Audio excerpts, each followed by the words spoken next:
NathanIvey.com. Mr. Ivey know the show must go on. As far as Cincinnati, man, I put on. Tunes made another flame beat for me to cook on. Raised arms, closed fists, yeah, too strong. Team NI, chop it up at the chop shop. Top notch with the king flow, the hot shot. Cop squats in, listen to the real. Jumping like hopscotch, nobody harder than, oh, no, think not. Not only citywide, but nationwide. Superlative, keep it locked like them Haitian guys. Put the truth in the airways, we talk about it. Brand new like the templates, let's be about it. Who got the info by the AM? Jono be the rapper, got them jamming when they play him. Staying in my lane, they ain't gotta okay him. Who the host with the scoop? Yeah, they gon' say him. Ivy, so superlative like a bag of drippos. Show you where the bricks at, Cincinnati red tag. One time where my people at. Team NI where my people at. It's the 5-1-3, yeah, you know the flow. What's the word, Nate? Let them know the show. One time where my people at. Team NI where my people at.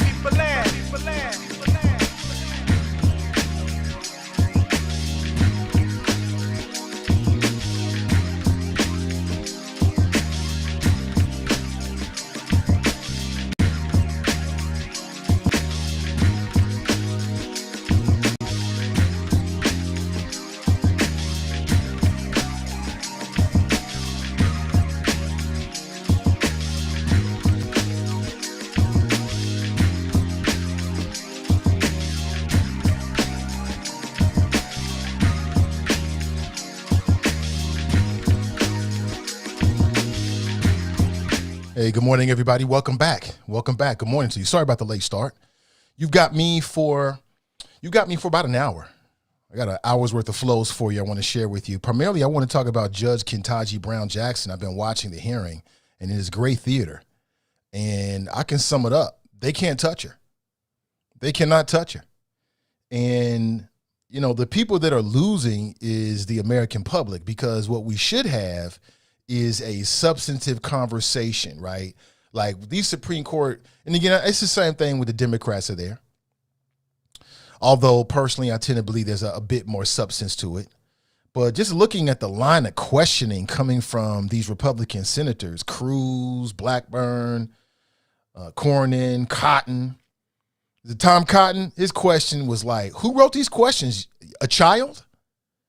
Who wrote these questions? Lindsey Graham storming out, having temper tantrums, Josh Hawley. You know, they're trying their best, but they just can't get her. There's no there. And so they're having questions about books in kindergarten and Guantanamo Bay and sex offenders. This woman is a mother. She's a mother.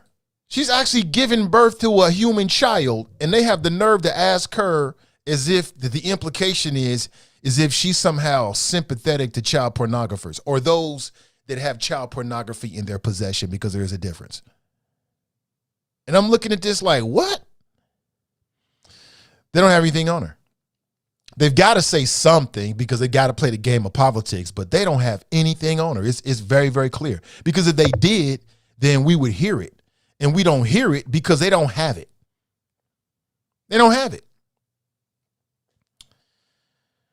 And some of these questions, man, stupid as hell. Does the U.S. need more or fewer police? This is what they asked a woman that's being nominated or has been nominated, going through the process to be on the Supreme Court. What the hell? Is someone more likely to commit a crime if they think they're going to be brought to justice? What? It just goes to show you there's nothing there. Is nothing there whatsoever.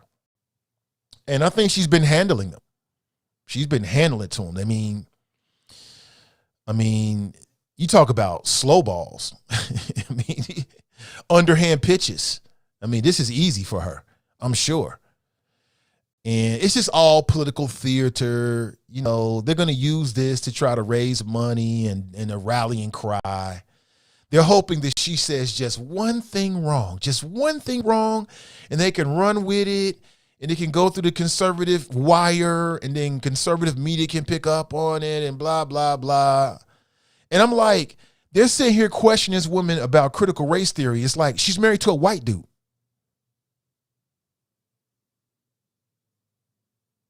And they trying to make it seem like on the low, she's like pro-black. And I'm not saying she's not, but like she's some kind of like racial warrior. I'm like, she's married to a white man. What are you talking about?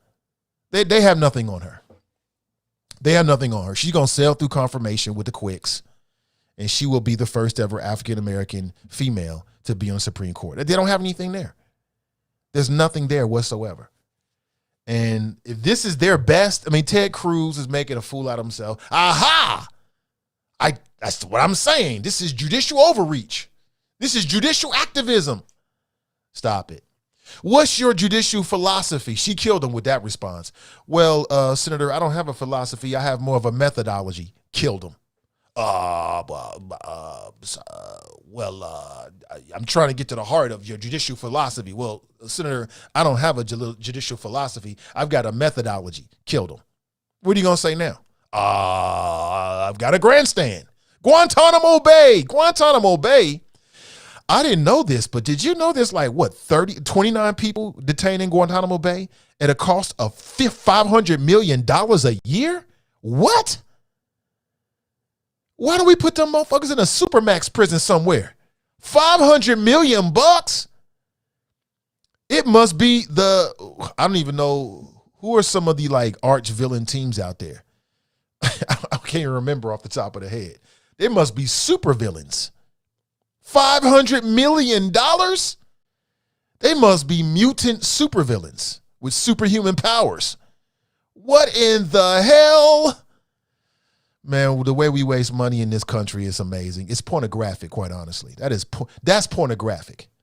That's pornography. $500 million on a yearly basis to detain 29 people? It must be Magneto. They must have Magneto in Guantanamo Bay. This is ridiculous, man. Absolutely ridiculous. She's going to sail through this because they don't have anything. Tom Cotton is a gosh darn fool. He sounds ridiculous asking these stupid ass questions. I'm watching this like, wait a minute, are these real questions? Does the U.S. need more or less police? They're asking her questions about policy. She keeps knocking it down. Well, Senator, that's for the U.S. Congress. They just keep going. It's out of her hands. Why are you asking about this? Well, should ice cream be cold? Should ice cream be cold? Oh, so you don't think ice cream should be cold? We got her. Please stop. Complete waste of time. We could be having a substantive conversation about the role of the Supreme Court and, some of the finer points of the legal community and some of the more outstanding cases that impact the public. They don't want to talk about that. It's just one gotcha question after another, and it's not going to work because she's too smart for that. As simple as that. She's just too smart for that. She's too experienced. She can think too quickly on her feet, and their questions are infantile at best. She's not going to fall for that. She ain't falling for that. Good morning to you. This is ridiculous. Nakia said it best. I said she was polished. They would have put her. I said she was so polished, they would have put her on the Supreme Court. Absolutely. Absolutely. I think I understand what you're saying. She's very polished. It's just not going to happen. It's just not going to happen. And they're trying to, frustrate her and fluster her, but they're the ones who are getting frustrated and flustered because there's nothing there. And I get it. It's the game of politics. I mean, when the Democrats are going against, they've got a Republican president, they're going to do the opposite and grill them and things like that. I get it. But Amy Coney Barrett, she basically didn't answer no questions. She didn't answer no questions, basically. And she sailed straight through. I think her confirmation hearing was like 31 days because they wanted to get it in right before the election. And it worked. And it worked. Good morning to you. 513-873-7134. Good morning to you. I never thought I would say this, but I think I agree with Ron DeSantis. Ron DeSantis is the mini Trump clone governor down in Florida who's made a lot of news because he's against CRT and he didn't believe in COVID, and he makes headlines for making the most ridiculous statements. But now Ron DeSantis is facing criticism for saying that the NC2As was making a mockery of his championships by allowing Leah Thomas to compete in a women's event. Leah Thomas is a transgender swimmer on the University of Pennsylvania's women's team. And she won the women's 500-yard freestyle at the NCAA championships. Born a man, now living as a woman. And we've had this conversation before. Ron DeSantis came out and he proclaimed that the runner-up, a woman, a biological woman, Emma Wiant, who is also an Olympic silver medalist, he claimed that she's the rightful winner. On Twitter, he posted, by allowing men to compete in women's sports, the NC2A is destroying opportunities for women, making a mockery of his championships, and perpetrating a fraud. And you know what? I think he's right. I think he's 100% right. I never thought I would say this before, but I agree. I think I agree with Ron DeSantis in as much as I understand it. You got a person, a human being that was born biologically a man, makes the transition to become a woman, but you are still biologically a man. Your muscle fiber is going to be denser. Your stamina is going to be higher than that of a woman. And here you are competing against other female athletes. I think it's wrong. It's absolutely wrong. It's unfair to the biologically born, female women competitors. It's unfair to them. How's that fair? Come on, yo. We are living in the last days of common sense. This doesn't make any sense.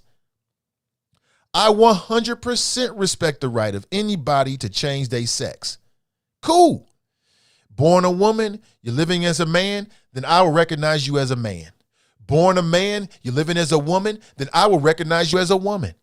I don't think that when it comes to employment or any other avenue in our society that they should be barred entry, except when it comes to competition, because it's unfair. It is categorically unfair. My daughter right now is an 11th grader, and she's mulling over as to whether she wants to run track and field. What if she decides to run track and field and she finds herself facing off against a transgender woman or transgender girl, biologically a male, but now living as a girl? She ain't gonna have no chance. She's not gonna have, that's not a fair competition. Something needs to be done about this. I never thought I would say it, but I agree with Ron DeSantis. I think I agree with Ron DeSantis on this. What do you think? Ron DeSantis says, by allowing men to compete in women's sports, the NC2A is destroying opportunities for women, making a mockery of its championships, and perpetrating a fraud. So in this instance, you got a human being that was born a male, has made the transition to female, but physiologically, you are a male. Nothing's going to change that, period. Nothing is going to change that, period. And then here you are out here competing against biologically born females who you know that you are potentially physically superior to. Not because you're a better athlete, not because you train harder, but because physiologically you have more muscle fiber. You are a male, period. And this is fair? This is fair? I just don't understand that. Somebody help me make this make sense. I can't believe it, but I think I agree with Ron DeSantis. We must be living in the last days, my friends, when I'm saying I agree with Ron DeSantis, because this guy's a clown. He is a 100% clown. Is Ron DeSantis right? He says, nah. The real winner is the female runner-up. She would have won potentially if the field was fair. Is that a fair field? Is that a fair competition? I mean, this is a debate that people are having all over the country. You know how I feel about it. I don't think it's fair. How is it fair? I seen a video about 2 years ago. It was two black girls, born males, living as girls, and they won their state championship of track. I watched the championship round. They completely dusted the competition. How is this fair? That's a boy out there. How is that fair? Everybody's like, oh, well, good. I ain't clapping for that. I'm not clapping for that because it is not fair. How is that fair to the female competitors? It is not. It is not. It is not. It is not fair to the female competitors if there is a transgender male in the race. It is not fair. It is not fair. It is wrong. So we going too far with this. Now, you know me, when it comes to employment, when it comes to discrimination, I'm not with it. I'm not with it at all. I don't think you should look at somebody that's transgender as any different. But when we're talking about physical competition, we got to put our common sense hat on again. And common sense tells me that that is not fair. Like I said, my daughter's doing track and field right now. If she goes to a track meet and she goes against a transgender girl who's got more muscle fiber, who's stronger than her, more stamina because physiologically born a male, how is that a fair race? It is not, peoples. And transgender people are wrong to act like it is. Transgender people are wrong to act like it is. It's wrong. I mean, if you want to be recognized, I believe in calling people what they want to be called. I don't have no problem with it. You know, you want to live your life as a woman but born a man? Okay. You want to live your life as a man but born as a woman? Okay, cool. Got no problem with it. You looking for a job and you qualified? Come on in here. Got no problem with it. But physical competition? We lining up supposed to be physical competition? No, it's not fair. It's not fair at all. It is not fair at all. And anybody who says it is on some dumb shit, period. They on some dumb-ish. I just would love to hear the argument. I'd love to hear the argument. You know what I'm saying? Live your life, but you living your life shouldn't be able to step on me living my life. Your rights shouldn't like step on my rights. It's wrong. And I can't believe I'm saying this, but Ron DeSantis, of all things, he's right. He's right about this. In Florida, we reject these lies and recognize Sarasota's Emma Wyant as the best women's swimmer in the 500-yard freestyle. They even have a proclamation from Florida and everything. Sarasota's in Florida. Ron DeSantis is fool. He is a fool for that, man. He is dumb for that. You want to see? He got a whole proclamation on Twitter and everything. I'll show it to you real quick. I ain't mad at him. Come on, y'all. I ain't mad at him at all. You shouldn't be mad either. Look at this. I think he's right. Whereas Emma Wyant of Sarasota is an accomplished woman who excels in academics and athletics, he's like, screw that. We're going to do what needs to be done here. I'm not mad at this. I'm not mad at this. I think he's right. Somebody has to keep it real about this. Somebody has to keep it real about this. Looks like it's Ron DeSantis. He even signed and everything. Oh, my God. That is hilarious.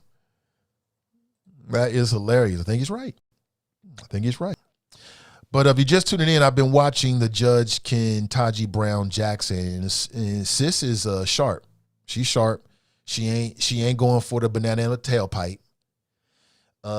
Ted Cruz, Blackburn, Cornyn, Cotton, Graham, Hawley, they all sound like Gilligan's asking some of the silliest questions ever. So-called white privilege. So-called white privilege. Look around. There's only one black person in the U.S. Senate. Talking about so-called white privilege. So-called white privilege? I was from Senator Blackburn on the first day. Ted Cruz make a baby Cruz. Baby Cruz, he made a fool of himself yesterday with his line of questioning. As if on cue. Hold on one second here. As if on cue. As if on cue. Hold on one second. Oh, man. Here we go. My boy Drop calling in. As if on cue. Tom Cotton, I don't know who wrote his questions, man, but his aide, whoever wrote his questions, because he didn't write his questions, whoever wrote those questions needs to be fired. It was the most ridiculous questions ever. Does the U.S. need more police or fewer police? How do you even answer that question? Like, I don't know, man. I mean, the U.S., number one, the U.S. doesn't have a police force. You have individual communities, cities, municipalities. They have police forces. And then you have sheriff deputies. What a stupid question. And she has to sit there. You can see in her face, she like, what a dumbass question. You can see it on her face. But she got to act like, let me go ahead and legitimize this and answer it. And sometimes she'll be like, Senator, it's the stupidest shit ever. But they can't break her. They don't have enough there. Lindsey Graham just voted for her to be in the position she's in now. Now, all of a sudden, you got a problem for her. This is nothing more than grandstanding by the Republican Party. And they're hoping that she'll say something so wrong, just a little bit off, and then we got you. That's what they're hoping. I don't think it's going to happen. Good morning. Welcome to the show. Good morning, Mr. Ivey. How you doing, sir? I'm doing great. What up, Drop? Good morning. Hey, everything that I told you yesterday that was going to happen, it happened. And then the pièce de resistance, Mr. Ivey, was Lindsey Graham. I told you this was the usual suspects on the Republican side in the Senate. This is what they were going to do. And again, true to form, just like Lindsey Graham said on day one in his opening speech, he told everybody, Nate, even you, that this is what they were going to do. Because again, he told them, we going to treat her, as far as the line of questioning, the same way the Democrats treated Trump's candidates. Not as bad with Amy Coney Barrett, but definitely with Brett Kavanaugh.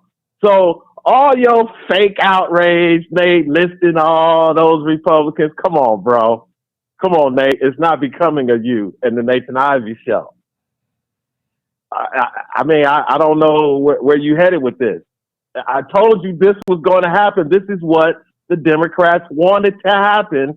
That's why they picked Judge Jackson over the other black female judge that James Clyburn and other Republicans would have voted for. So again, this is all staged. This is all theater for fundraising, for opposition research, for campaign. This is all it is. And right now, Nate, the Republican Party is in the driver's seat. It's clear this woman is going to get nominated, Nate. There's no doubt. But the question is, for politics, for the Democrats who are desperate at this point, is to get as many Republicans to go against her or to take up that line of questioning. But again, it's 50 Republicans, but all of them aren't on the Judiciary Committee. So we're going to find out when they take the vote at the end of the week. And you're going to see exactly what I said. I mean, because if not for Ukraine, this would be the headline story right now. And again, why do they keep saying, Mr. Ivey, why do they keep saying she's going to be the first black woman? Everybody knows that. That is freaking obvious. And another fact is most people don't even know it's another black person on the court. Come on, Nate, the way they treat Clarence Thomas. But see, now that Kentanji Brown Jackson, a black female, is going to be seated on the court, wait until the first time she agrees with Clarence Thomas. What do you think's going to happen to that black woman, Nate? Nothing. Tell me, sir, what's going to happen? Like nothing. Oh, come on, Nate. No, nothing's going to happen. Every decision that this woman makes, or every case that comes to the court, it's going to be the black female Democrat versus the black sellout Uncle Tom cooning Clarence Thomas. There might be elements you of that. Had people, Mr. Ivey, but let me ask you a question, though. You have people on social media. Okay, let me just say this. You have people on social media, because this is disgraceful. You have people on social media wishing that Clarence Thomas had died when he went to the hospital earlier this week. I can understand that. Go ahead, sir. I can understand that. I don't. Oh, you agree with that? You agree that a black man, because he has a different political view than most of black America, that he somehow should be killed? I'm just saying I can understand where people are coming from. I don't condone it or wish it. That's agreeing. You're condoning it. What are you talking about? I'm not condoning. I'm saying I can understand why some people's emotions get ahead of themselves, and using the anonymity of the internet would put something out there. However, I don't condone the sentiment at all.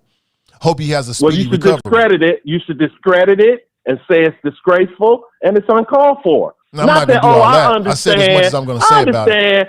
I understand why black people want to kill another black person because of their political views. You just did a big leap. You went from people wishing he died in the hospital to now black people want to kill him. That's a big leap there.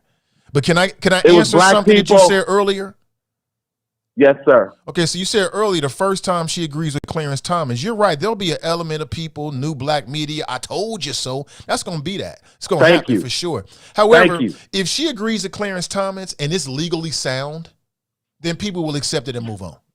If it legally is sound, if it makes sense in according to the law and her interpretation of it, people will roll with it. I anticipate that they might agree on some things. You know how cancel culture is, Mr. Ivey. All it takes is just her to even slightly legally agree with Clarence Thomas. But you can't cancel a Supreme Court justice. They have a lifetime appointment. But I know, but Mr. Ivey, look how they tried to recall Brett Kavanaugh once he got seated. Brett Kavanaugh was suspect. This is politics. A woman came forward and said that he tried to sexually assault her in high school. Brett Kavanaugh is exactly from the Republican side what Lindsey Graham is saying he's worried about from the liberal side. So I just feel like that's a bad comparison. I told you that. What? I told you that. I told you this was going to happen. Oh, okay. The grandstanding. I told you that. Well, you didn't tell us something we didn't already know. Well, you acting like what Lindsey Graham and the other ones did is somehow breaking news. It's not. It is relevant news because it just happened. Especially what Lindsey Graham did. Now, come on, Nate. Everybody knew that something like that was going to happen, but nobody knew which one of the usual suspects was going to do it on the Republican side. And lo and behold, it was Lindsey Graham. I thought it was going to be Ted Cruz. But Ted Cruz was pretty smooth. He didn't get all loud and triggered like Lindsey Graham. Well, because he had nowhere to go. He had nowhere to go with his line of questioning. It was infantile at best. It was sophomoric. That's why. Okay, so why is it it was not intelligent at all. I'm like, where are you going with this, Ted Cruz? You're right. I agree with you, but I told you this was going to happen. It's fundraising, Nate. Now, let me ask you this, Nate, and then I'm going to hang up. Sure. What I want to know, Mr. Ivey, this is on the Democrat side, because you remember what I said yesterday about the Democrat side. Why is it that every single Democrat senator on that committee made it very loud and clear that she was endorsed by FOP? Maybe Iris Rowley, maybe Iris Rowley can tell us what the importance of that endorsement is. Listen, man, you can't act smart and then act dumb. Now you just called in here you've been calling here showing your intelligence and you knew this and you knew this, and now you want to act dumb and act like, wow, you don't understand why it's important, why this black woman was endorsed by the FOP. Stop it. Don't act like you don't know that. Mr. Ivey, it's a legitimate question for a person like you who is a powerful, influential member of the media, and you have broad reach and connection. Yeah, but you asking me a question you already know the answer to. I don't answer dumb questions. You already know the answer to it's it. Iris. I said maybe Iris Rowley can answer it. She don't need to do that because you already know the answer to that question. I'm telling you, I don't. So you telling me after being so smart and intelligent 2 days ago, and you can tell us what's going to happen and who's going to do what, that you don't understand the importance of why the Democrats will highlight why this black woman got the FOP endorsement. That's the Fraternal Order of Police. So they're trying to cast her as being anti-police, and she got the endorsement of the FOP, and you telling me now that you don't understand why that's important. Wait, no, hold up, Nate. Hold on, Nate. I think you misspoke. No, I didn't. She's not being counted. Yeah. She's not being categorized as anti-police. That's exactly what they're trying to categorize. Listen, Nate, you've been triggered again. Calm down. I'm not triggered, bro. This is normal. I can recognize the symptoms. I don't like it when black men act dumb. I don't like that. Because Nate, listen. She is not being badgered because she's anti-police. Yes, she's being badgered. Why don't you let me finish the sentence? You can finish the sentence, but what you're saying is incorrect, sir, but go right ahead. How? You haven't heard me finish the sentence? I don't need to hear it. I heard what Josh Hawley asked her yesterday. What Tom Cotton asked her yesterday. He asked her a dumbass question about whether does the U.S. need more police or less police. They're trying to paint her as if she's anti-police. And that's why, as I said, it's important that she got the FOP endorsement. That's why they're making a big show of it. Mr. Ivey, I'm saying the reason, again, you continue to cut me off. I get it. That's what you do. That's what your host. But Mr. Ivey, it's not that they're trying to paint her as anti-police. They're trying to, well, I'll state it this way. In addition, okay, just to appease you, talk show host, in addition to labeling her anti-police, they're also emphasizing with greater emphasis that she's soft on crime, Nate. Right. That is two different things. Being so soft why on are you crime asking me a dumbass question like that? What? So exactly. I didn't ask They're trying you. to make her seem like she's soft on crime and she's anti-police, and then you're gonna call in here and ask me, well, why are the Democrats trying to make a big deal out of her getting the FOP endorsement? You already know the answer, sir. No, I don't. I'm asking Iris Rowley because, again, I don't know how the FOP works when it comes to a former public federal defender. Okay, well, since you're my little brother, I'm going to treat you like a little brother again. Mr. Ivey. No, let me cut your food for you. No, let me cut your food for you. Let me cut your food for you, little brother. Let me cut your food for you so you can digest it and put it in your little belly. Are not in favor let me cut your food for you. Let me break it down for you. The FOP, the Fraternal Order of Police, does not have a history and would never endorse a candidate on any level that's soft on crime or anti-police. That's the reason why the Democrats are making sure that everybody knows during the hearing that she has the FOP endorsement. Did I cut your food down to smaller bites enough? They're small enough for you to digest? No, because there's a conflict there because the cases that she has tried and her sentencing was overturned. That's the conflict. Huh? So maybe that's the answer. Maybe that's why the Democrats continue to bring up the FOP's endorsement. No, I just told you why. I just told you why they keep bringing it up. She has family members. Her family members that were in law enforcement have nothing to do with her nomination. But they put those items together. Now, remember, I'm talking about the Democrat side as opposed to the Republican side. Because, again, Mr. Ivey, they're both participating in political theater. And you're trying, I get what you're doing, but you usually stay neutral. But in this case, you're sounding like a black spokesperson for the Democrat Party. So maybe someone else can call in because you need to take a break and scratch your beard, because I can notice the symptoms of the drop derangement syndrome. So you recover after my call, Nate, and maybe some of the overseers. I don't know what happened to them. Danita, Glenn, Daryl. Oh, Daryl called in yesterday. I don't know what these people would be without me calling your show. So on that note, thank you, Mr. Ivey. And it's only a couple more days left of this hearing. And let's see if you will continue to talk about politics pertaining to your great Democrat Party. Thank you, Mr. Ivey. Drop Squad 52. Don't say it to anyone who wants to catch it. Peace out. Thank you for the call, brother. Appreciate you. That's my little brother right there. Sometimes when you're a big brother, you got to cut the little brother's food. You know what I'm saying? You got a tough piece of steak. I got to cut in little small pieces. What a ridiculous question. I don't know why the Democrats are making a big deal out of her getting an FOP endorsement. Say what? Don't play. I hate it when black people play dumb with me. Don't play dumb with me. You so intelligent 2 days ago and yesterday. You can see what's going to happen the next day. This is political theater. Now you're going to ask me a question like that? They're trying to make it seem like this woman is anti-police. They're trying to make it seem like this woman is soft on crime, even though she has law enforcement in her family. So that's the reason why the Democrats, in the show of support for her, are going to make sure that everybody knows she has the FOP endorsement, because anybody who pays attention to anything at all knows that the Fraternal Order Police would never endorse a candidate, a judge, or anybody that they thought was soft on crime or anti-police. It's just not going to happen.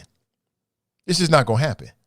They're going to do their homework to make sure that before they give an endorsement, that this is somebody that's worthy of their viewpoint on things. It's just not going to happen.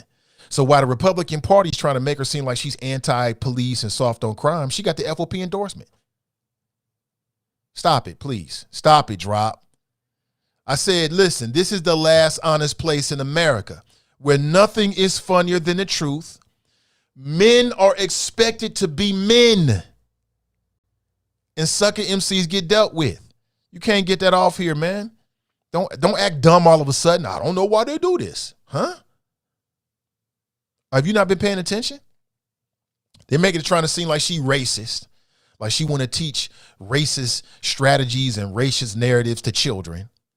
They're trying to make it seem like she's pro-child pornography and she's giving birth to a child. She's a mother. What mother is pro-child pornography? And I just think the way that she's very eloquently and very patiently taking her time to dissect their little darts and their little points has been great theater to watch. It's been quite hilarious. They can't touch her. You know what I'm saying? They can't touch her. They don't have anything on her whatsoever. You can't call her racist. She's married to a white male.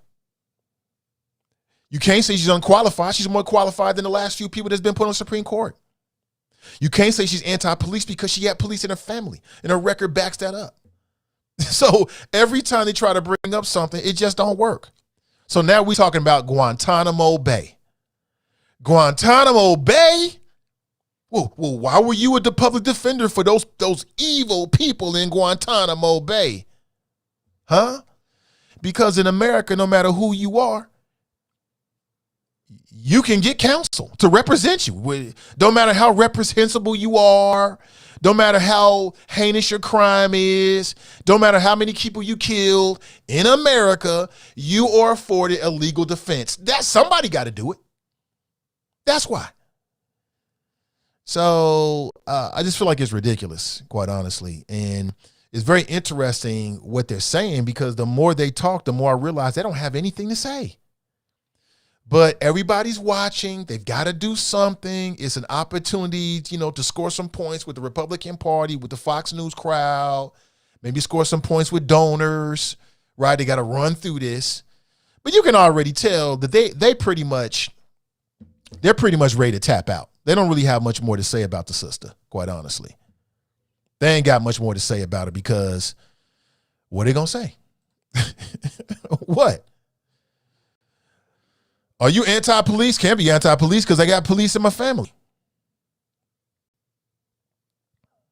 Brent writes, Kentanji is more qualified than every justice on the Supreme Court. Janice writes, her being endorsed by the FOP is the worst thing the Republicans could have asked for. Right. They hate damn, she got the FOP endorsement. How did she get that? Call our friends at the FOP. Why did you do this, right? They don't have anything to say. TNT writes, she killed it on that point too. Public defenders don't choose their clients, dummy. Right. Every point they brought up, she just kicked it down.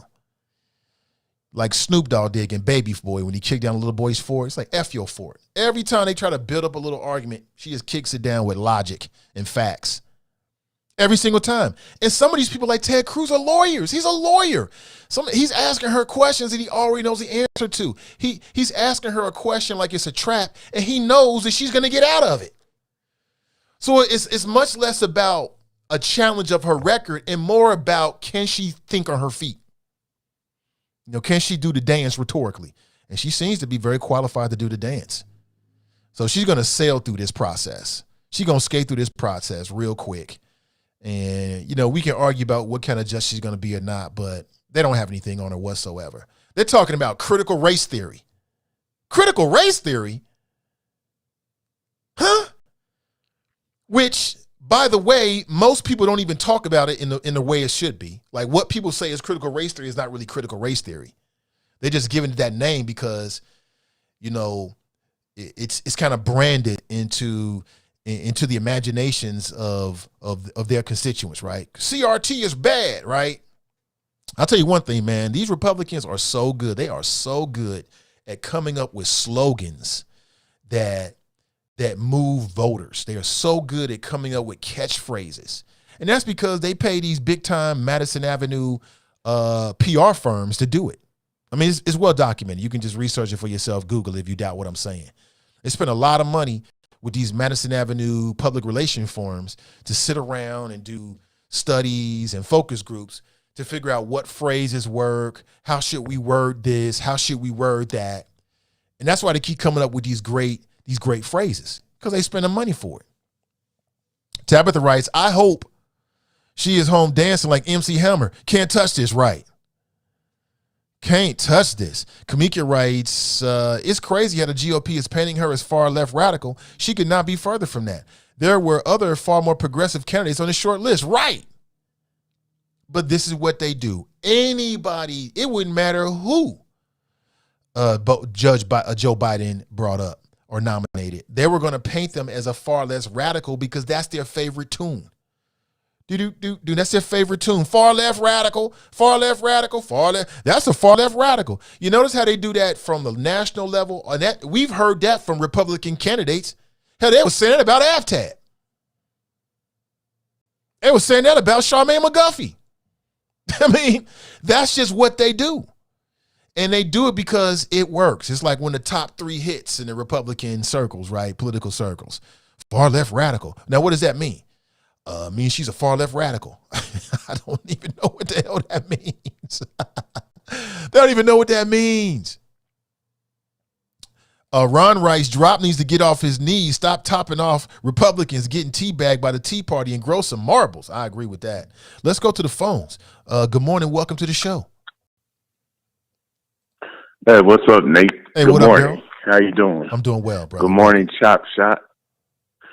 Man, Drop is, I mean, he knows what's going on, man. He up there sitting there, and he keeps saying that the Democrats picked her because, well, I mean, let me check this reverse psychology he's trying to use.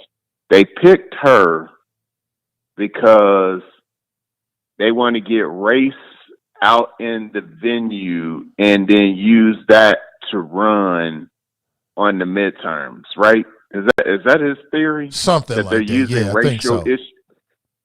Now, I looked at it. I looked at a portion on Monday. I looked at a lot of it yesterday. Bruh, anything that had anything to do with race, who brought it up? The Republicans. Exactly. Who brought up CRT? Republicans. Who brought up what was another one? Oh, alluding to crime and letting off drug dealers and, you know, a known drug felon, and obviously he was black. Who brought that up? It was Republicans. Man, bruh. Kentanji Brown Jackson was on the short list before, and Obama went the other way. He chose Merrick Garland. The second choice down to the final two was her. She could have been, you know, she would have been the fight in 2016. So it's not like, oh, this nefarious plot that the Democrats are running. Well, we're going to put her in here and then we're going to get the race stuff going. The only people doing that and creating ads off of race is the Republicans, because that's what they're about. They can't help themselves.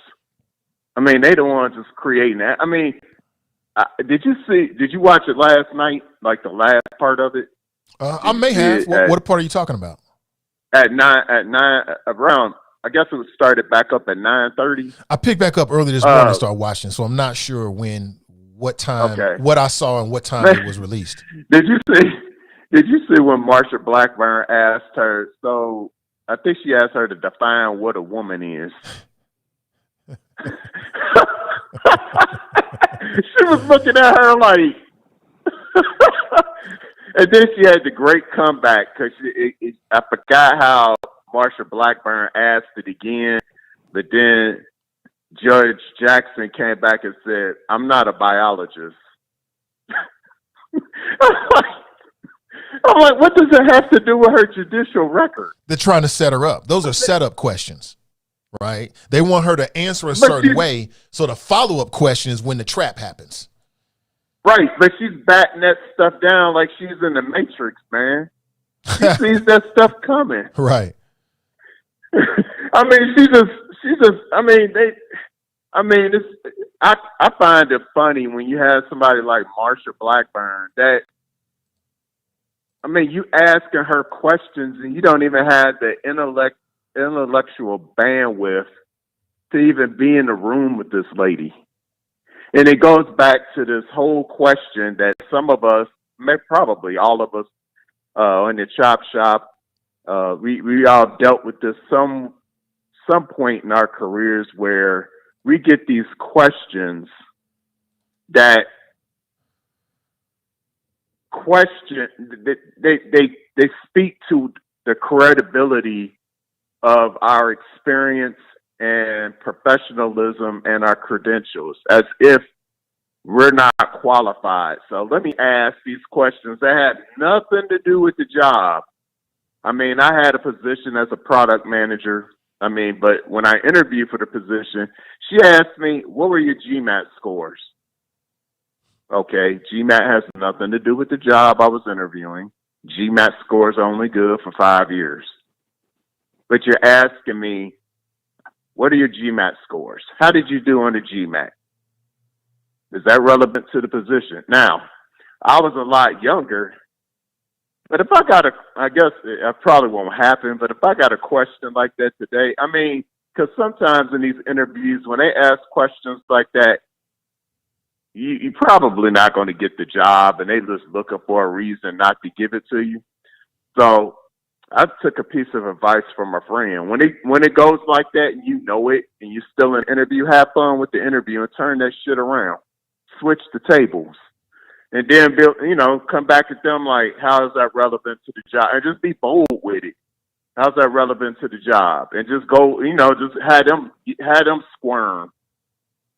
So every time they ask questions like that, that's to discredit not only a black woman, but a black man. And that's what they're trying to do. They're trying, like you said, they're trying to lay these weak traps, thinking she doesn't have, and the other part of it is they want to get under her skin to show that she doesn't have temperament. Yes, the judicial temperament. Exactly. You can read her facial expressions. Like I kind of want to be in her head. Like I wonder what she's really thinking, because she's looking like, what? What y'all asking me? So I mean, it drops like, well, and then to drop a point about the sexual crimes and being soft on child pornography. I think it was during the 4 or 5 o'clock hour after she was, I forgot which senator went before her. I think it was Hawley. And then Senator Hirono came back and went down the list of all Trump appointees that did not sentence up to the federal guideline for the same type of sexual crimes. Went right down the list. So what she was pointing out was, and what Senator Durbin brought up at the end, is this is not a judicial problem. The problem is with Congress. And that's why he put that challenge to Hawley, like, well, give me a bit, bring it to the committee, bring a bill to committee so we can study it, and then we can go ahead and vote on it to address this issue. But the stuff that Drop is doing and some of these other Republicans, I don't understand black Republicans at this point. I'm like, is it about opportunity? I mean, be real with us. Are you getting paid? Is it about opportunity? Do you actually believe this? Because they most certainly don't respect you. That's all I got, Nate. That's all I need, brother. Thanks for the call. Road. All right. That's Daryl from Atlanta. Appreciate him.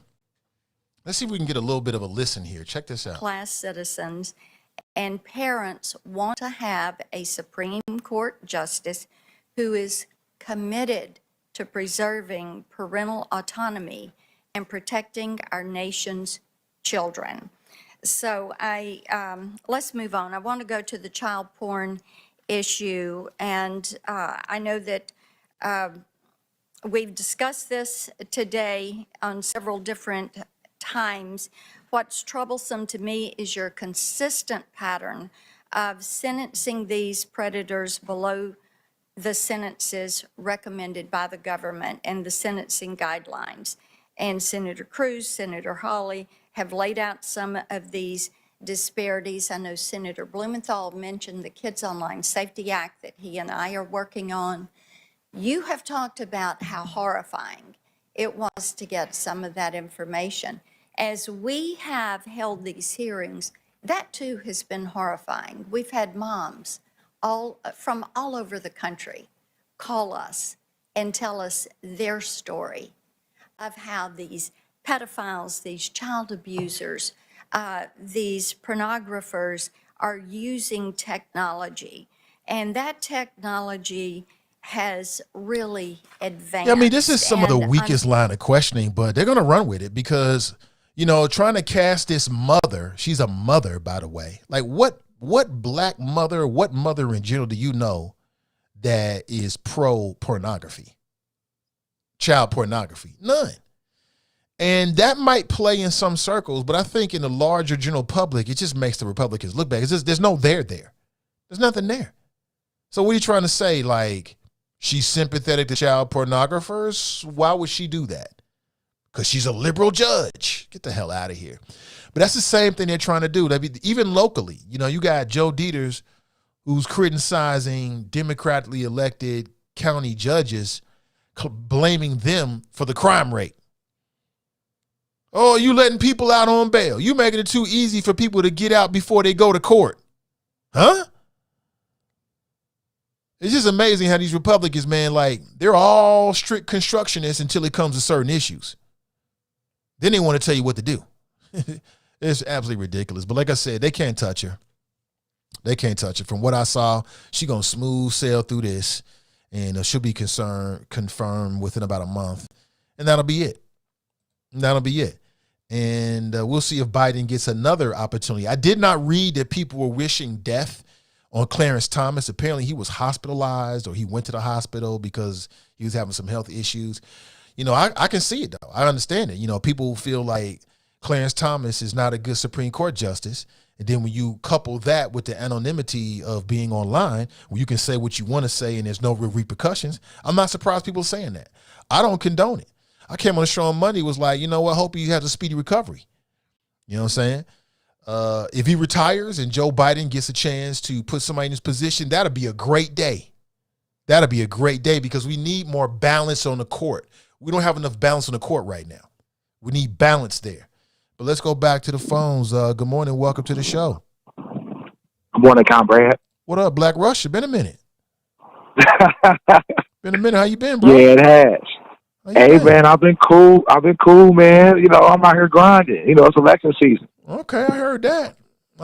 What's new, man? Man, not a whole lot, man. Just, you know, maintaining, you know, getting my inner man strengthened, you know,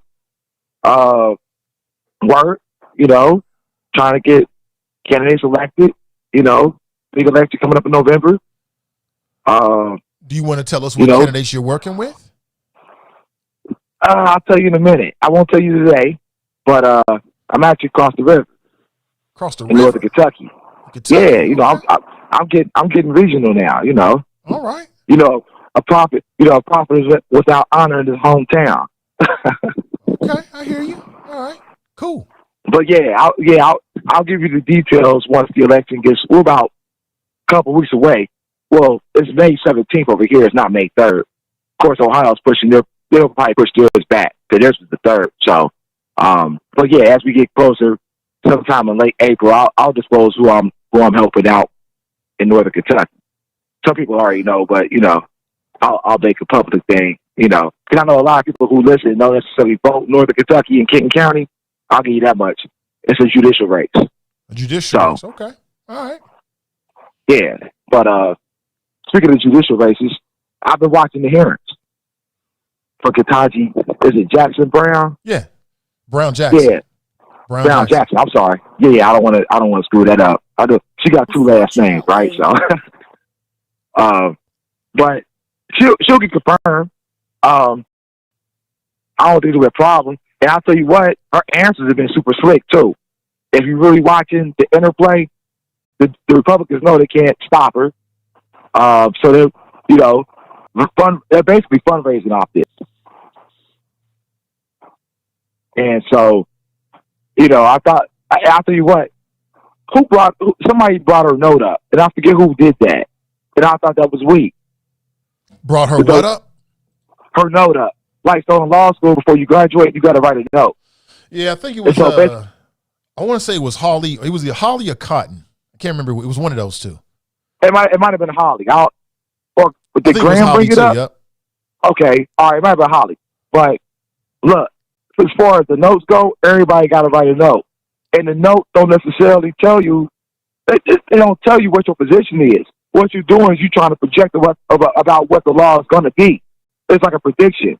So, like, for her to, you know, write a note and make a prediction on what the law is going to be, and for them to bring that up, I thought it was weak. Like, they tried to do that locally with Bill Lindy, the school board president, when he ran for state rep before he became a school board member, where he was trying to discuss what the law was going to be in terms of teacher unions. And I, you know, at the time when they brought it up with him a few years ago, I thought that was weak too. It's like, we shouldn't be attacking scholarly articles. You know what I'm saying? Like, that was my initial thought. Like, because what you do is you suppress what people are trying to project in terms of where the law is going. So I thought that was a bad move. Like, if you want to attack her sentencing record, I thought that was total fair game. As far as, like, downward or upward, as far as the sentencing guideline. She got a lot of cases where she sentenced downward. Now, some people think that's good. Some people don't think it's good depending upon the subject matter. You know, whether it's child pornography or not. I think that was the main subject. You know, I don't necessarily think that that's a good look for her. That was the only problem I found with her overall credentials. That her sentencing was downward with going to candidate child pornography. Other than that, she's solid. All right. Sounds good, man. Sounds good. Anything else? Yeah. That's it. How you been doing? I can't complain, man. Maintaining. All right. Keep maintaining. Hey, what you think? Well, I got a question for you. Sure. What you think about Liz Keating having these hearings on litter? On what? Litter. On the litter of the community. I haven't really thought about it. I mean, I'm not against it. I think litter is a problem. So if the hearings can help alleviate, I think she's looking for that. They're trying to hack it. I think it was the name of the that they used that word in the article I read. They're asking for the public to give some ideas. I mean, I'm cool with that. Nothing wrong with it. Why you bring that up? I'm just trying to look at what city council is doing. Like even all the way down to Liz Keating. I don't think Liz Keating's a problem. I just think that from my perspective, there's not been enough talk about these murders. Like, why are we getting off that subject? You see, Joe DeVitas wrote a opinion piece about that. Well, I mean, what can city council has a multitude of responsibilities and issues. That's just one of them. Yeah, of course, but I'm saying let's compare litter to murder. Like, I'm just kind of like some of the subject matter at the city council. We're damn near in April now, right? What, if any, what significance has the city council done? Have they done anything significant yet? I mean, I had Reggie Harris on, and he talked about some of the significant things that they're trying to do and have done, steps they've taken in terms of housing. I think it's up to the eye of the beholder. I still think it's a little bit early, but I think the city council is supposed to deal with a multitude of issues, not just one or two. So they got to deal with litter, on that. and they got to deal with crime, and they got to deal with the infrastructure, and they got to deal with potholes. They got to deal with a lot of different issues. Right. But like the three you just mentioned, they like litter, crime, and potholes. I mean, I think the only thing, and even house, we'll throw that in there too. So 4. I mean, they haven't really dealt with it, bro. Like the potholes still. What do you think about the potholes? Potholes have been terrible. They still terrible, and we got good weather now. I'm sure the city will address it. It's going to take time. It's going to take a little bit of time. Potholes, bro. Yeah. Take time. Are you serious? Yeah, I'm dead serious. I mean, in a perfect situation, I'm sure that every member of city council, they could snap their fingers and fill every pothole today, they would, but that's not going to happen. It's going to take some time for the crews to get out there. It's what it is. I don't know, man. It's just, the city council just seems slow to me. Like, I'm not surprised that you said that, though, bro, because you were critical. I think you're being overly critical because they got a majority of Democrats. They've always had a majority of Democrats. That ain't changed. But now they got a super majority of Democrats, right? And so now I'm not surprised to hear you're critical in asking these questions. I think it's fair to ask, though. I do. I think it's fair to ask. But I would not be surprised that if in a year from now, no matter what city council does, you're going to say the same thing. I wouldn't be surprised. I don't know. Look, Nathan, I'm being honest with you, too. I'm trying to keep an open mind. I really am. Really? I really am. And the reality is that I'm just not seeing any movement on things. I'm not seeing anything happen. Like, well, didn't they just put $50 million to the side for the housing People been doing that, but you make it sound like that hasn't been getting done. That's something. And I can't articulate everything they've done. I'm just saying they're 3 months in. I asked you for that. Yeah, I mean, they're 3 months in. I've seen some issues come up that I think are relevant. I still think it's a little bit early. Let's wait and see. But you are biased, though, in my opinion. You are biased against the Democrats. In 2 years from now, you'll be saying the same thing no matter what they do. Look, I'll tell you this. I like Reggie Harris. Reggie Harris has been a solid so far in the first 90 days. He's the MVP to me. I like Reggie Harris. How's he the MVP if they haven't done anything? Look, he's the MVP as far as the housing thing. That's his, professionalism. That's his profession, rather. And he's been vocal about that. So in terms of pushing issues and then getting shit done is two different things. In terms of pushing issues, he's done that. Outside of anything else, like Scotty Johnson, I like Scotty Johnson, all right? But he lost for the safety chair, right? Yeah. What has he done, Don't bro? do that. Don't do that. I'm just saying, I like Scotty. Don't do that. Don't do that because Scotty, when Chris Smitherman was down there bro, and wasn't doing a gosh darn thing but grandstanding. You lying. You lying, bro. You lying. was riding his lap like he was your father, taking you for a ride on Sunday. You ain't have nothing to say. And when I was asking you what was he doing, what you kept telling me, well, go look it up on the website. Don't do that. Don't do that. Don't say it. But I'm saying, bro, I've looked up Scotty Johnson. I watched the hearings, bro. Law enforcement safety's been slow. It's been slow, bro. People out here getting shot in the middle of the parking lot at Target. You know what I'm saying? Like, people getting killed. You know, dude, north side, some guy pulled like double homicide across town. North side, and went to west side, Green Township, killed dude. Like, unfair. I'm just saying, bro. Because Christopher Smith was the law public safety chair when we had all of this talk and these explosions of gun violence by youth in the city. He was the law and public safety chair through all this time, and you never had a critique. Now, all of a sudden, Scotty Johnson is responsible for everybody to get shot. Don't do that. That's not what I said. That's what you just implied, though. Right? No, I didn't. That's not what I said. I didn't say Scotty Johnson was responsible for everybody getting shot out here. That's not what I. But hold on. Be fair, though. Just be fair. I didn't say Scotty Johnson was responsible for everybody getting shot out here. But that's what you implied. You just brought it up. That's not what I said. I'm saying. Here's what I'm saying. People getting shot out here, and I'm just saying law and public safety has been slow as far as the hearings. I'm watching the hearings, bro. This is not something that I'm just like making up. There might be a lack of grandstanding. I'll give you that. Because Christopher Smith was good for grandstanding. So I think that's what it is. Scotty Johnson is not Christopher Smithman. Christopher Smithman used to grandstand, pull people in and beat his chest and all this kind of stuff, and nothing got done. And so maybe Scotty isn't doing that. Maybe that's what you're picking up on. No, that's not necessarily it, too. What the former law and public safety chair did was bring people in there who were impacted by gun violence. That happened. Now, if you want to think that's grandstanding, we'll agree to disagree on that. But people being impacted by gun violence is totally different. You know what I'm saying? Than grandstanding.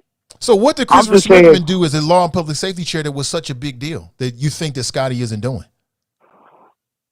What I'm saying is that what Scotty hasn't done as far as law and public safety, as far as what I've seen in the hearings, is put together some level of like organization within the police department to address it. Like, at least Smithman was doing that. He was doing that. Like Chief Elliot Isaac was down there all the time addressing what was going on. And I'm sure that Chief Elliot Isaac will be back down there again, but what? He gone now, but what? Or whoever the chief will come down there and talk to law and public safety again. I mean, that's easy. That's just more of a public hearing. That's not doing anything.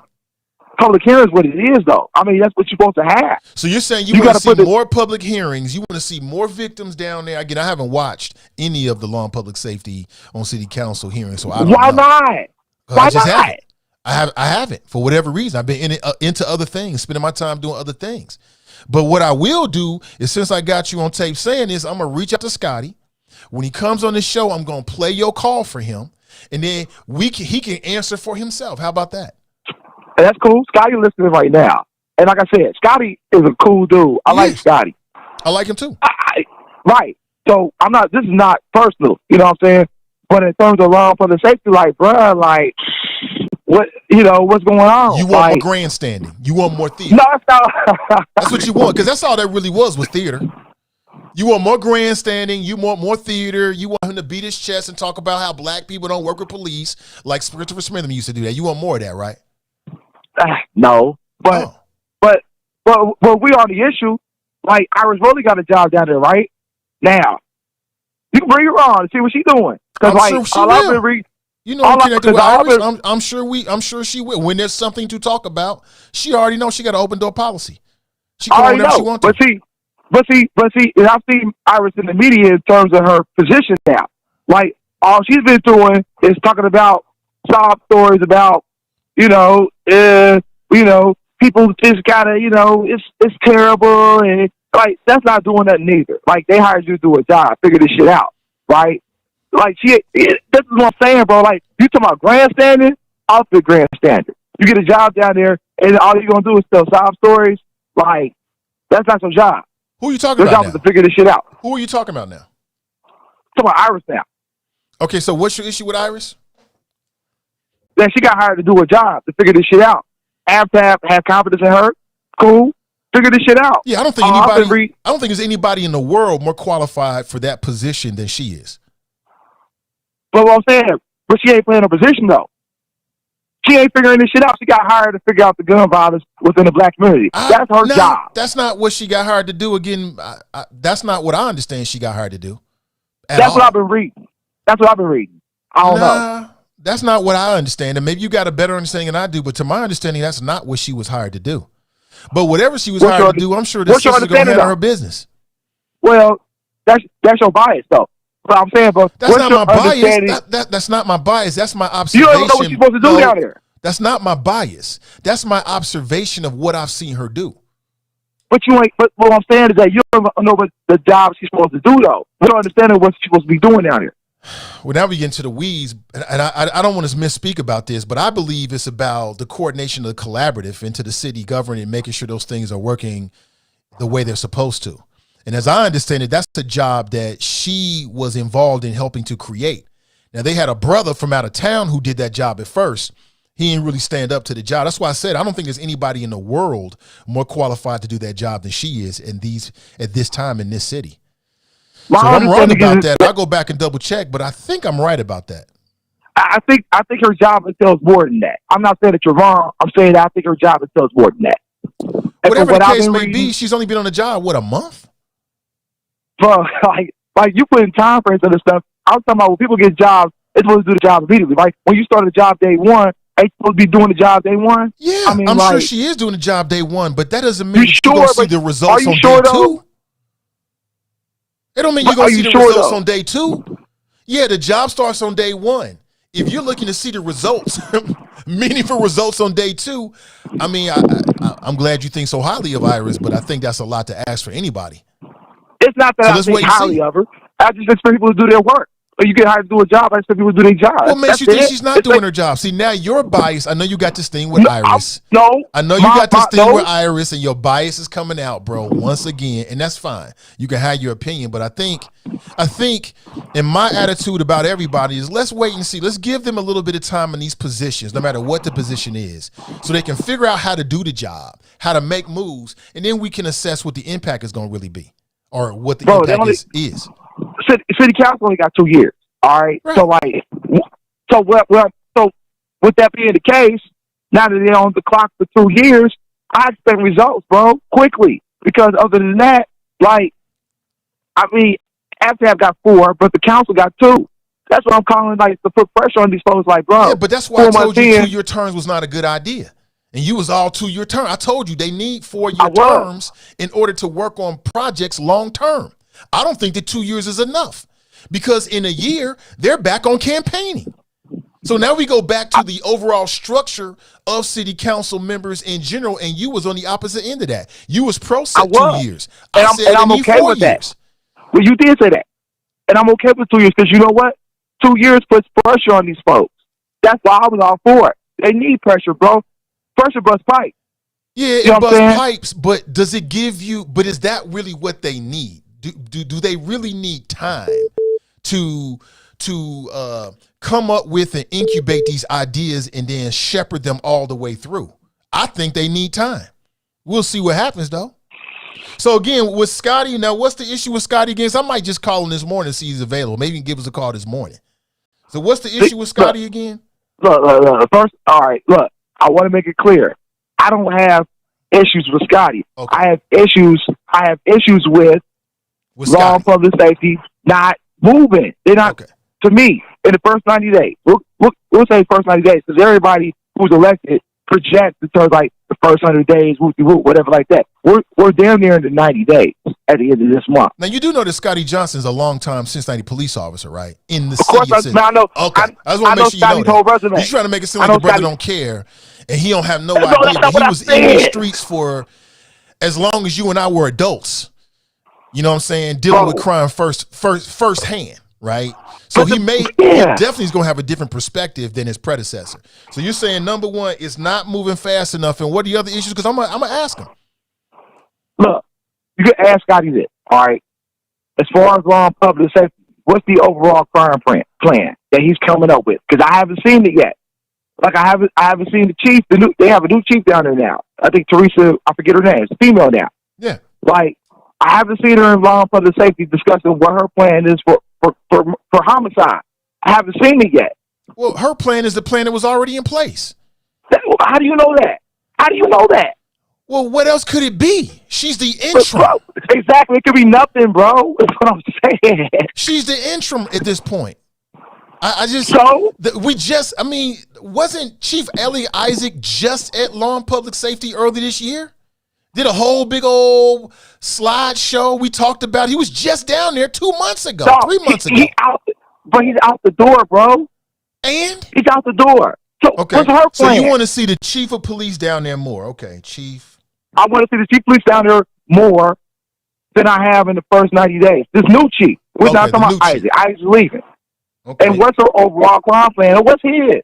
What is his crime plan? Okay, I got that. So what is his crime plan? And you want to see the chief down at Law and Public Safety more. Giving an update on how things are going. Okay. Anything else? I think that's fair. I don't think it's unfair. Like I said, I'm going to call. When you get off the phone, I'm going to take a break. I'm going to text Scotty right now and see if he's available. Cool. I like Scotty. Yeah. Tell Scotty that Black Roger said, what's up? Anything else you want to bring up to him? At this moment in time, no. Because like you want to say he's fresh in there. I get that. But as long for the safety chair out the gate, you should have an overall crime plan. What is it? That's all I want. You know, all I want to see out of Scotty, and I want to see him hold the chief accountable. Okay. He's a chief's boss. That's what one person said back in the day. They said that council's the chief's boss. Mm-hmm. So like, flex your muscle, bro. Let's see what this new chief got. What's the plan? That's it. Okay. And you think that the former, and you believe that the former law and public safety chair was super successful and he was really getting things done. Is that correct? I think he was holding the chief accountable for a crime plan. Was he successful, in your opinion? Yes. Okay. Let me make sure. All right. Anything else? That's it, comrade. Hey, LeBron James balling. Oh, he is balling, man. I see Russ is starting to feel a little better, too, out there. He got out of his feelings, letting the game come to him. Basketball. Yeah. Hey, I get feeling credit due. LeBron's balling. But they ain't going to make the playoffs, though. Yeah, but they ain't going to make the playoffs, though, man. What's the future of the Lakers? I don't know. I mean, hopefully they'll make some better moves in the offseason. They made a terrible decision bringing Russ in. Terrible decision. Well, that was all the supporting cast. But that was LeBron's decision, though. You know that, right? LeBron was a part of it. Players. I mean, hey, some smart people make mistakes too. You know what I'm saying? Smart people make mistakes too. That's true. That's fair. I'm just saying, if he plays his role, just hoop, bro. Don't pick the players. Let the administration, let the organization put the team around you. Like asking for players because you watching the game and all that other stuff. They don't necessarily play. You know what I'm saying? Like just play the game and let them do that. And I think these would be better for LeBron. You know what I'm saying? Just don't this is not street ball. Like it depends. Don't pick the players. It depends. It depends. Like when you in Miami, yeah, let Pat Riley do that because they seem to have the organization. They seem to know what they're doing. Okay, so maybe they come to the Stars and they get their impact on the decision they're going to make one way or the other. But when you in L.A., you got Rob Pelinka, who was a former Kobe's agent. You got the Ramby, Kurt Rambis, and his wife. Who the hell are these people? So it depends on the organization. But you know who Pelinka is, though. I mean, come on, man, it's Kobe's agent. That was Kobe's former agent. Yeah. Does that qualify him to be a GM? I don't know. Well, what it does, maybe not. But like LeBron's got too much influence in picking the players. You say too much. We only say that when things look bad. When they won a championship 2 seasons ago, everybody said he was a genius. Okay, AD was a good move. I'm not, like you said, some players people make mistakes. Good people make mistakes. You know what I'm saying? Bringing Russell Westbrook in there was a mistake. But adding AD wasn't because you needed that size and that, athleticism. You know what I'm saying? Like, that was different. They didn't have that. Like, you didn't necessarily need Russell Westbrook. They should have kept your boy who went to Boston, who got a bad deal because he had that agent. But Schroeder. Schroeder. $80 million. What a fool. I'd have took the money. Crazy, isn't it? I'd have took the money instead of trying to squeeze him for 15 million more. I'd have took the 80, and I'm cool. I'd have took the money too, but LeBron did that. LeBron made it know he didn't want. He wanted Russell Westbrook. So what's Schroeder going to do? He should have took the bad deal, but he wasn't wanted. Like you don't want to be where you don't want to be wanted at. Hard to say. In the moment, Schroeder versus Russell Westbrook. I mean, Russell Westbrook, right? But you didn't know that he was going to play so poorly and have such a bad attitude. Who knew that? Who didn't know that?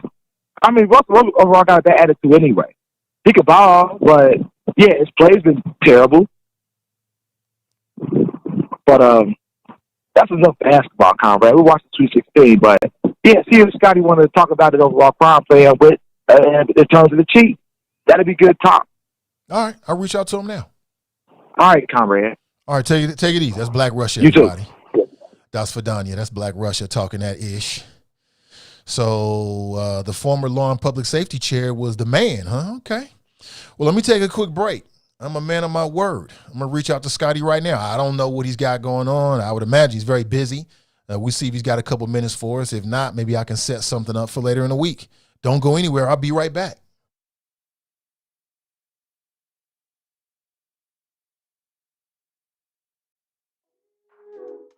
You always make me feel like, oh yeah, you never leave my thoughts alone, yeah, you're the reason I'm going out my mind.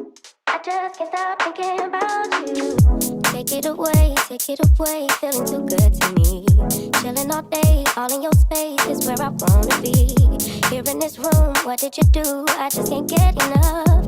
Too caught up in your love. I've been trying to forget, but you won't let me. Something in my brain wants you. I've been hanging by myself, asking for help, but nothing seems to work on you. Yeah, you always make me feel like, yeah, you never leave my thoughts alone, yeah, you're the reason I'm going out my mind. I just can't stop thinking about you.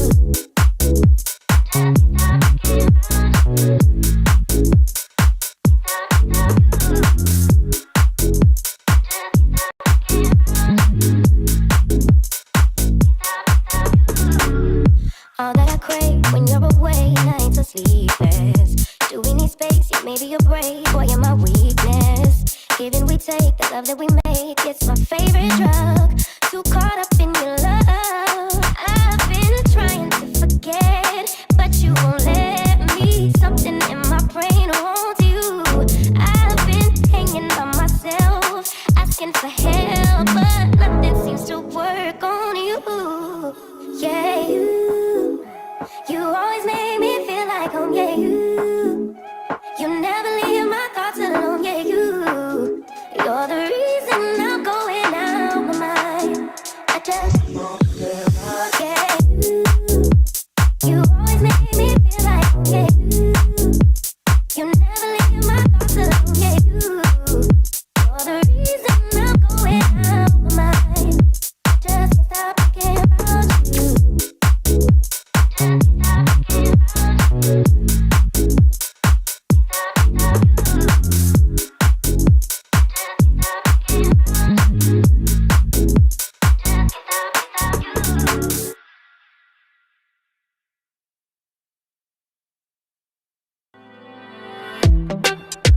Jag minns ju den tid du gav mig life billar, yo. Nu vill jag kunna ge tillbaka allt jag inte kunna ge förut. Det finns ju ingen annan där som kan stå här by my side, oh why. Sättet du rör på det får mig att dö för dig, baby. För de här yardis, de vill ju bara dra ner oss. Men du är fett och vanlig. På det jag lägger all min tid och jag vill ha det. Du får mig känna safety. Jag kan nog leda, baby. Och jag kommer aldrig ändra mig. Aldrig kommer aldrig känna så här för någon annan än dig. Aldrig kommer aldrig känna så här för någon annan än dig. Varje gång jag bak på dig, jag tänker vilket kap jag har gjort. Jag skulle gå tillbaka till tid, göra om allt igen och förstå. Ser det som ett allt, det är dig jag vill wifa. De här yardis, de vill ju bara dra ner oss. Men du är fett och vanlig. På det jag lägger all min tid. Jag vill ha det. Du får mig känna safety. Vi kan nog ner det baby. Och jag kommer aldrig ändra mig. Aldrig. All right. Message sent. I sent my voice message and a text message. We'll see if he responds. I don't know. I mean, you cold call people. These are busy people. You cold calling people like that is hit or miss. You never know. So we shall see. But if not today, then maybe in the next couple of weeks we can catch up with the council member. Good morning to you. Let me see. Who's on that reggae song? I have to double check. I can't remember, and I can't see. I've got it in my music board here or my sound board. I can't see the title completely. But if you remind me, then I'll tell you tomorrow. Okay, just remind me. Let's see. Good morning to you.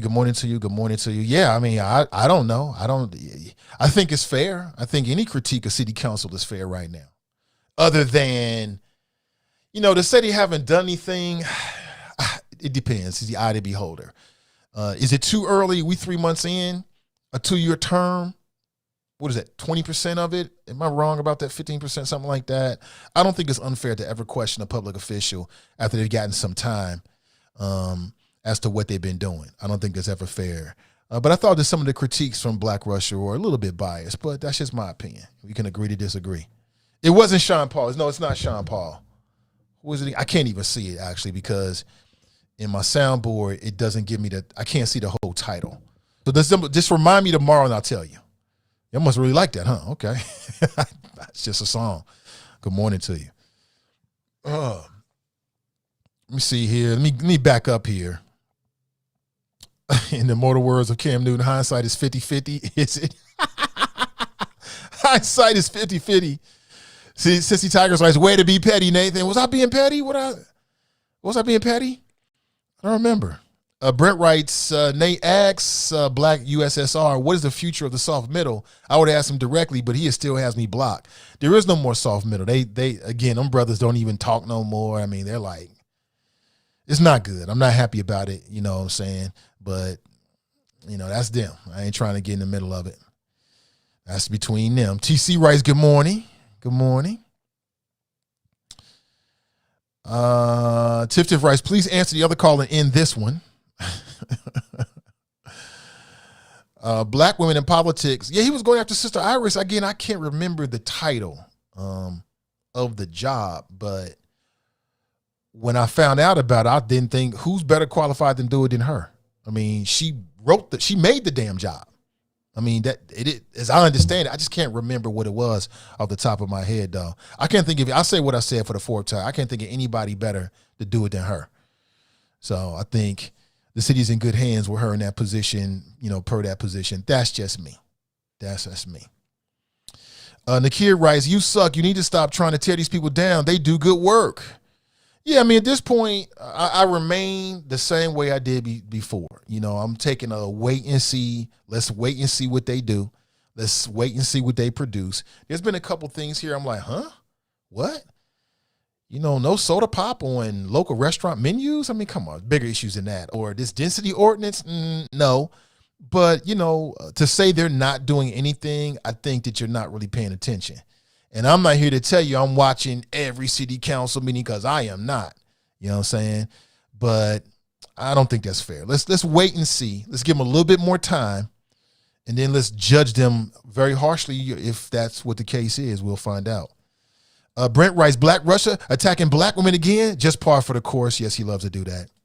How about citizens stop doing violent things to each other instead of expecting politicians to do something right? I mean, there's only so much that any politician can do. I don't care who was down there, Christopher Smitherman or whoever. All those people, I think, wish the best for Cincinnati. Nobody wants to see somebody be a victim of violent crime. But how is a politician on city council supposed to stop that? They can't stop that because if they could, they would. That's out of their purview. Yeah, that's more, that goes back to the home structure, right? In our society and opportunities and our school systems and things like that. See, Sister Iris writes, what? What you say? I ain't surprised. I got this. Good morning to you. Let's go back to the phones. Hey, good morning. Welcome to the show. Morning, Nate. It's Kev on the cell. What up, Kev? Good morning to you, brother. Hey, I'm making it, man. Making it. Hey, all right. First, I'll back off my sister Iris. She is the sustainability coordinator. That's the role. I looked it up because it's been 4 weeks, not even 4 weeks. February 15th, man, to 23rd, so a little bit over 4 weeks, right? Mm-hmm. And you're going to expect what? Come on, man. Give me a break. This woman's been working for free for the past 2 decades or something like that, 3 decades. Anyway, you back. Hey, I'm triggered on Iris. Leave my Iris alone now. She's at all the meetings on weekends when everybody else is asleep, as was Scotty. So over the weekend, I attended a meeting with him, 9 a.m. on Saturday morning, virtual through the Zoom, and he was meeting with some community leaders to see, the direction and speak to some of the issues. One of the major ones, of course, is having enough manpower out there. But yeah, he spoke at length, and he spoke for almost an hour and a half with Invested Neighborhoods and a few other places. So these folks are out here in the community working, man, on times when everybody else is chilling. You know what I'm saying, Nate?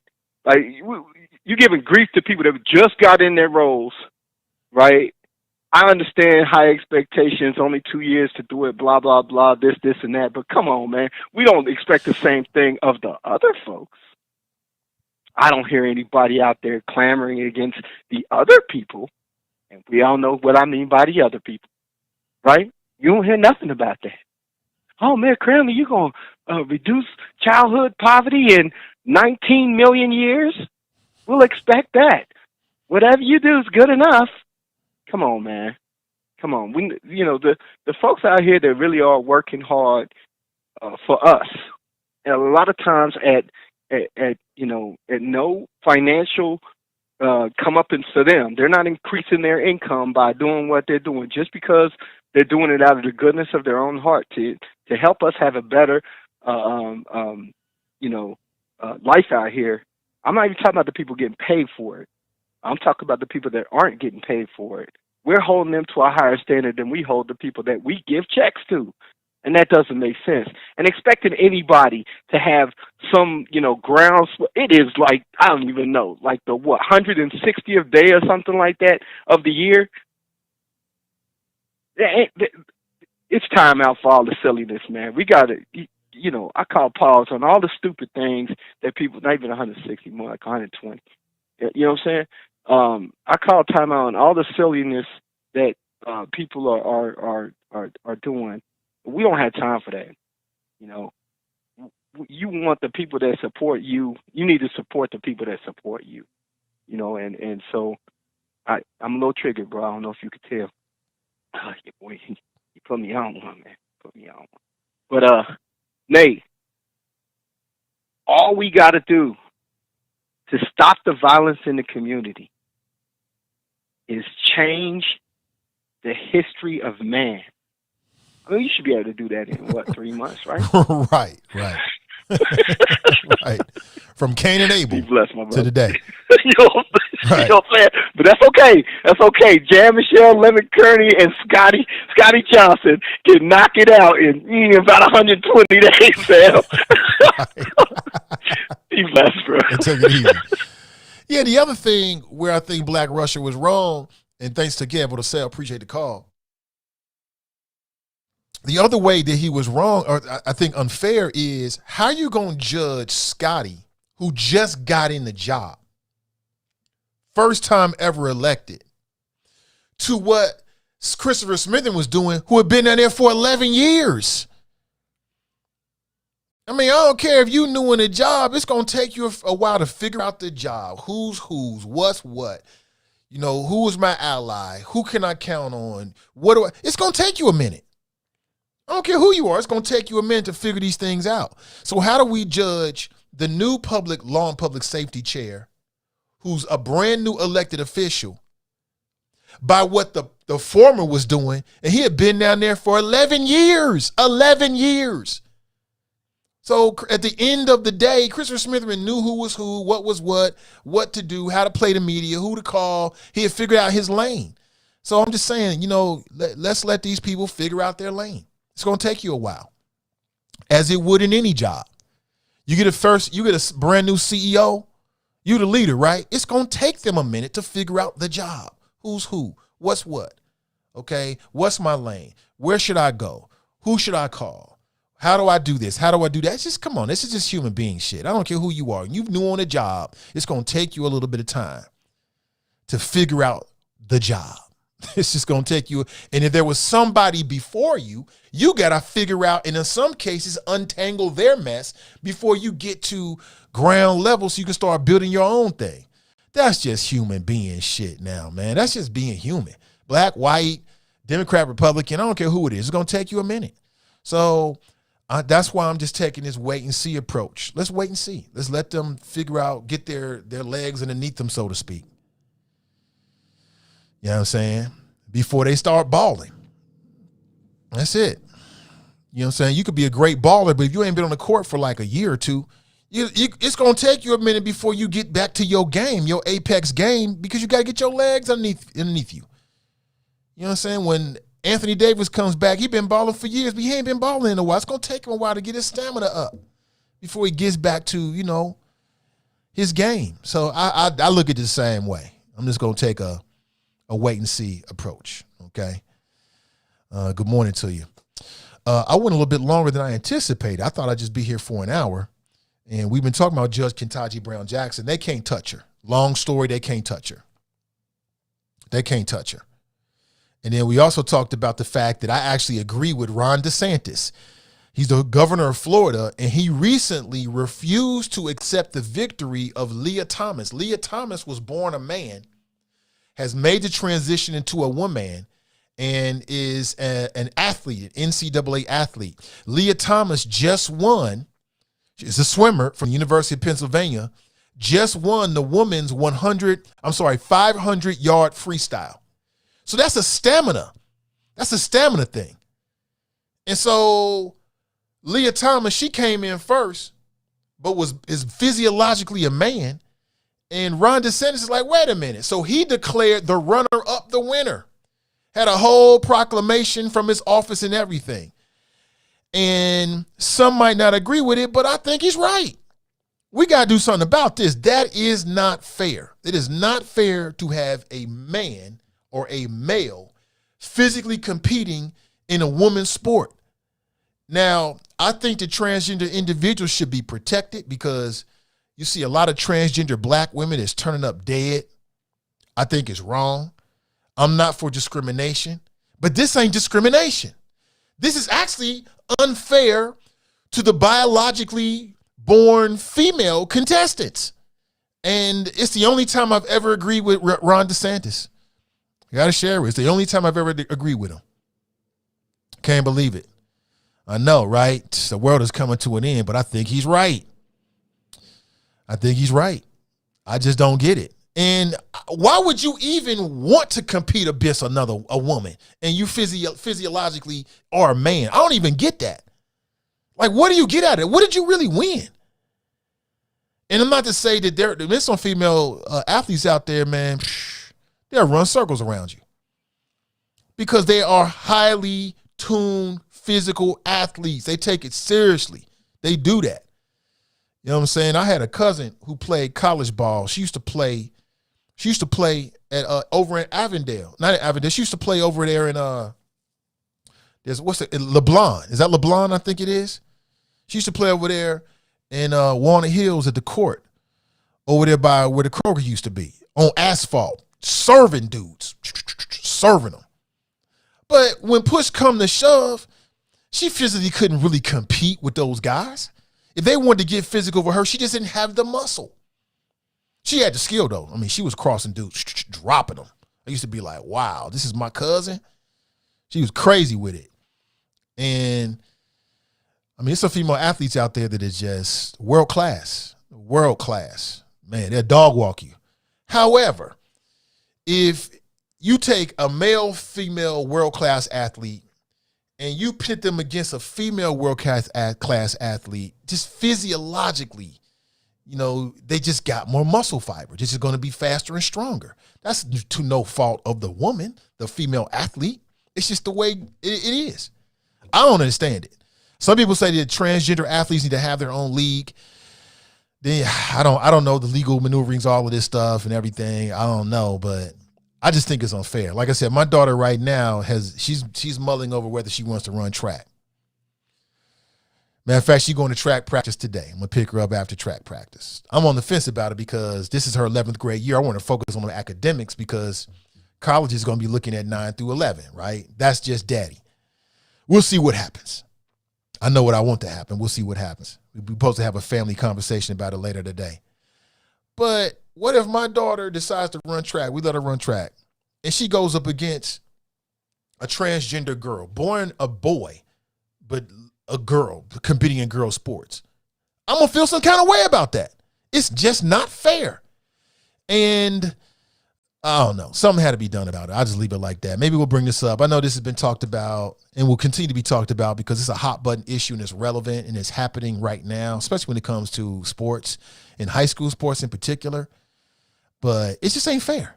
It is not fair. So I agree with Ron DeSantis, and I can't believe I'm saying this. It's crazy.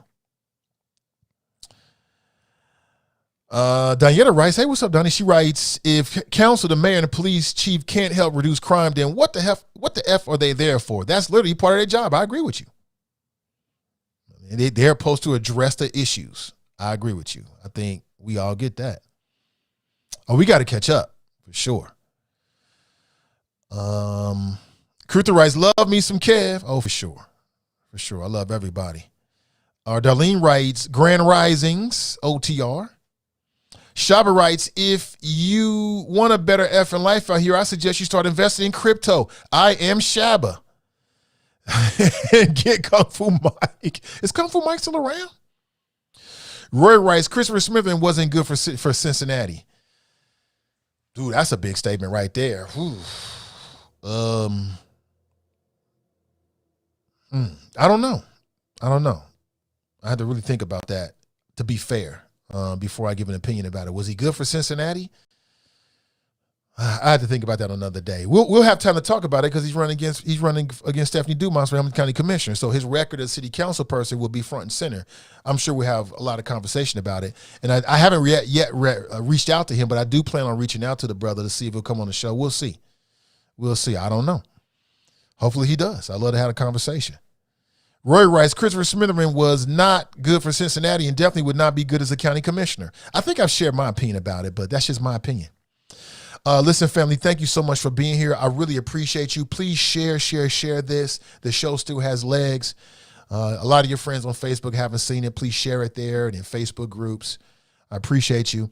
I plan to be back and hopefully better than ever tomorrow morning. You never know who we will talk to. You never know. I've got a couple of invitations out with folks who I think will be very interesting, both locally and nationally.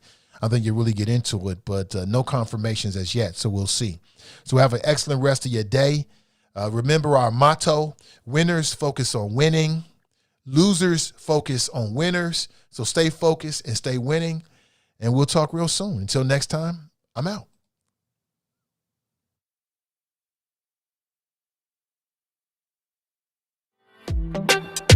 Ja, men se den tid du gav mig life.